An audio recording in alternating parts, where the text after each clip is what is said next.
With the humongous backlog of mods that Giants are trying to work through and get out on the mod hub since the release of FS25, I wanted to start going through the mods each week and to let you guys know which ones I think are personally the best. If I miss any, or if you think that I should cover some different ones, or you have your own opinion about which you think is your favorite, please do let me know in those comments down below. First things first, actually navigating the mod hub is really easy. They've made it much easier with the UI than what it was in 22, in my opinion. First off, every time there is a mod that you've not looked at or downloaded yet, it will have this symbol in the top right hand corner. And if there's any that you are waiting to update, it will have this symbol here. Everything is put into its own category, so it's easy to find and navigate towards. And also, if you are looking for more specific instructions on where to go, you can look on the website to see the mods that have been added, and it will tell you what category it's under, allowing you to quickly find and install the mod of choice. The first mod that you really want to be looking at is the wood chip sawmill.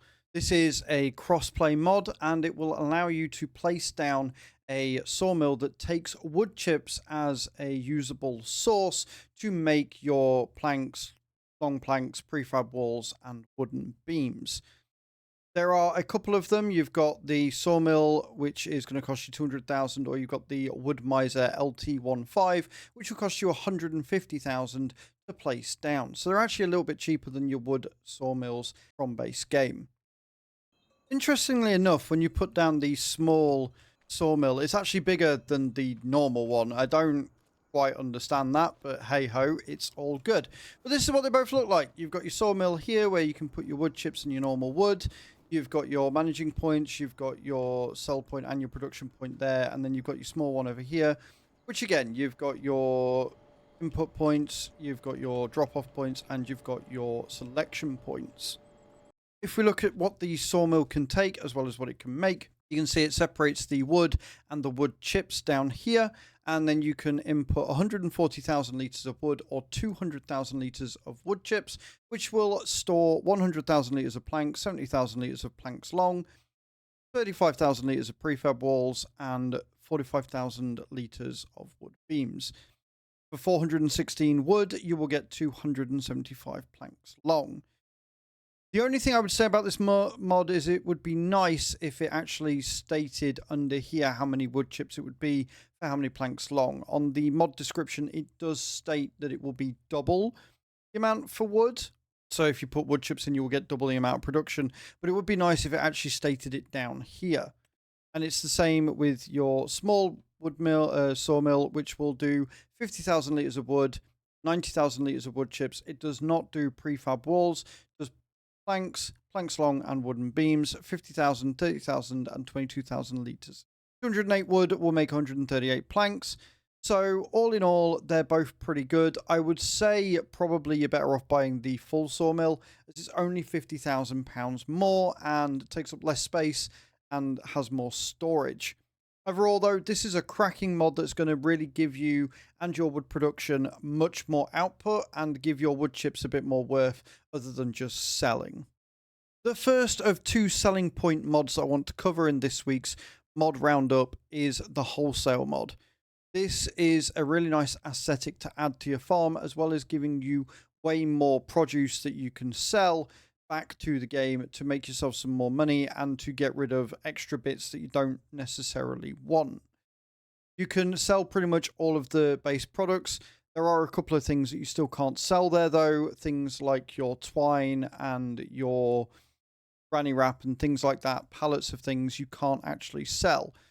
You have a wholesale house, which is what is screenshotted here, or you have a very simple sales platform that you can open and then sell into. The costs range between £25,000 and £1,000. You can add some weathering to it and things like that. Obviously, being a large building, it does take up quite a lot of space. So you'll generally probably only want to go with the flat platform if you do indeed go with this mod. I think it's a really great ad, and it is something that boggles my mind that Giants don't allow you to sell a lot of the base game products from the get-go, and it always has to be added as a mod.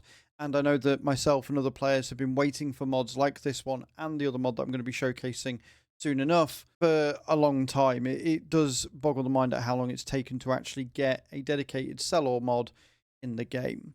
So wholesale mod comes with 3 specific sell points. You've got one specifically for your timber. You've got the little platform here, which does tell you to open first before you can use it, which I really like. And that's really cool. You do have to be careful if you're using super strength or anything, because when you drop the item onto the area, it will close it and therefore not work. And then you've got your big wholesale sort of area here, which will take obviously all your wood and everything else as well.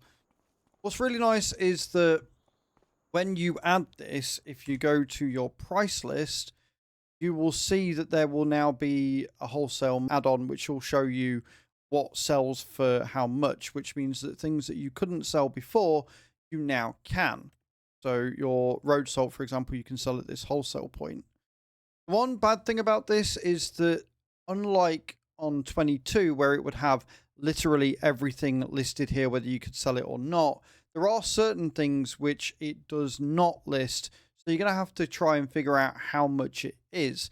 Namely, pig food. You can't see the price of your pig food if you wanted to sell that. You just have to kind of wing it and hope for the best. And it's the same when you add the other mod that I'm going to be showcasing later on as well. But overall, this is a great mod. It allows you to get rid of some stuff that you couldn't already get rid of and gives you that, utilization that you possibly didn't have before. Really like this mod, and it was very much needed. Our first PC-only mod of the list, additional game settings. This is, as you would expect, it is more quality of life features that maybe people would have expected or at least hoped for to be added to the game. It allows you to enable or disable the interface. There are a few mods that do this. You've got your quick screenshot, you've got your power tools, things like that. But again, this is a mod that encompasses that as well as other things. You can change the interface color, which is kind of nice, and it shows you how you can add different colors in the XML file. You can enable or disable the crosshair. You can disable a transition effect when switching cameras. You can enable or disable unnecessary informational windows. You can enable or disable blinking notifications. You can enable or disable mouse camera movement in the object placement mode. You can enable, disable automatic game save start. You can filter objects in the shop. You can toggle lighting from other maps. Again, it shows you the folder that you can do that in. You can have smooth camera movement. Start the vehicle engine by pressing the acceleration key. That's actually a really nice feature. Enable, disable depth of field. Enable, disable camera collision. Display the current date, and add quit to desktop button, which is kind of cool. So there's a lot of features here that probably should have been in the base game. A lot of things that I don't really see a need for, but the quit straight to desktop button would be really nice. Base game and things like that. So it adds a lot of quality of life features that you might want to have for accessibility reasons or just more efficiency, or if you just wanted to change the look of your game. Once you've installed that mod, you will see the additional settings button here. In fact, you can change the clock color if you decide to add all of that, which is really cool. So you can make it go red. For example, you've got the position, which is really nice. You can have it on the background. You can have bold font or not. You can have 24-hour clock or not. You can have simple flashlight control, camera collision adjustment, depth of field. I really like that. Easier engine starting is really nice. It's something I use in ETS. Player camera smoothness, vehicle camera smoothness, custom lighting, items in the shop. You've got all of these really, really cool features that you can therefore change. So if we change that look and select, it will hopefully change the interface color a little bit. I really like this mod. Anything that adds quality of life, anything that adds things that Giants might see and add in the next game, for example, is going to be a win for me. So I'm really happy with this mod, and I hope you guys are too. Next up, we've got the Cow Barn XL. This is a crossplay mod and allows you to do a lot more with your animals. I think it's a really nice setup and will allow you to really get the most out of your dairy farming. It is 150,000 of your local currency, which means that it's a lot cheaper than the cow barns in base game. It will cost you $200 a day. There's a max capacity of 250 cows, an automatic water supply. can hold 400,000 litres of food, 400,000 litres of your slurry, 200,000 litres of straw for your manure. Has 200,000 litres of milk and buffalo milk storage separately, and 16 colour selections, which is rather nice. And it has already had an update as well, which meant that all the triggers weren't working. This is a really nice looking mod, and the fact that you can have up to 250 cows for 150,000 is absolutely magical. Really a big fan of that, and I love the way that the slurry pit and everything is all in one. It allows you to not have to worry too much about where you're going to put everything, because it keeps everything nice and together. Okay, ignoring the fact that I've put this on a field, we have placed our cow barn down. You can do custom pastures with this, which is awesome, and honestly, it looks absolutely incredible. You have your bales and your loose drop points here for your straw and your hay and your grass and your TMR and everything, which leads out to here, where you pick up your milk, and then you've got your slurry and your liquid manure and everything here as well. It's very, very well done. It looks incredible. And again, for just 150,000 of the currency you choose, it honestly is such a good deal. I can't believe how good it actually is. You have a second drop-off point on this side of the barn as well. And then obviously you have as large of a pasture as you so desire. One thing I am interested to see, when you do create a pasture, you can obviously extend how many cows you can fit in this barn. The pasture that I just made, we can have up to 354 cows. Unfortunately, the amount of space you get for your food and everything doesn't actually change, and that's something with the game that I wish they would. However, this is a really, really awesome little mod that allows you to take your dairy farming to the next level. Another mod just for PC only this time, the realistic weather mod. This seems to add some of the most in-depth adjustments to the game that I've seen thus far. This is a complete overhaul of the weather system, which allows you to really add to the snow features of the game. Adds 3 new disasters. It adds a moisture mechanic to the fields, which is great in theory, but do bear in mind there's no way to defend against it yet, which means your yield is completely at the mercy of the RNG of the weather. So before you do install this mod, as awesome as it is, please, please, please do keep an eye on that, and know that until another mod comes out for defense of moisture mechanics, etc., you are going to be at the mercy of the game. Moisture will change constantly depending on sunlight, temperature, and rainfall. Crops with extremely low moisture will wither. Hail will cause damage and wear to vehicles left outside, which is new. Wheel physics changed significantly, so it's going to be a lot harder to move in the snow and the rain, etc. Maximum amount of snow has been doubled, so as you can see from the screenshot, it's going to get very, very heavy snow very quickly. Livestock will leave footprints, which is a really nice change. Blizzards are one of the new weather disasters that will happen. It will cause a significant snowfall in a short period of time, causing up to 1 meter high snow. Temperature during blizzards can go as -15. Snow will likely remain for a much longer time because there's going to be more of it and it's colder. Droughts result in extreme heat, which can lead to rapid moisture loss in fields, which again means you're going to have no way of really helping that. Fog. Extremely thick fog may occur where visibility is extremely low for up to 14 hours. Then your wheel physics changes all there as well. Honestly, this mod is fantastic and will be a lot of fun for a lot of people that like their realism. Unfortunately, it doesn't look like snow affects the window wipers now. He's not really done anything to that end. But yeah, really, really good mod. Keep an eye out for this one. If you want a simulation playthrough, this is the one to go for.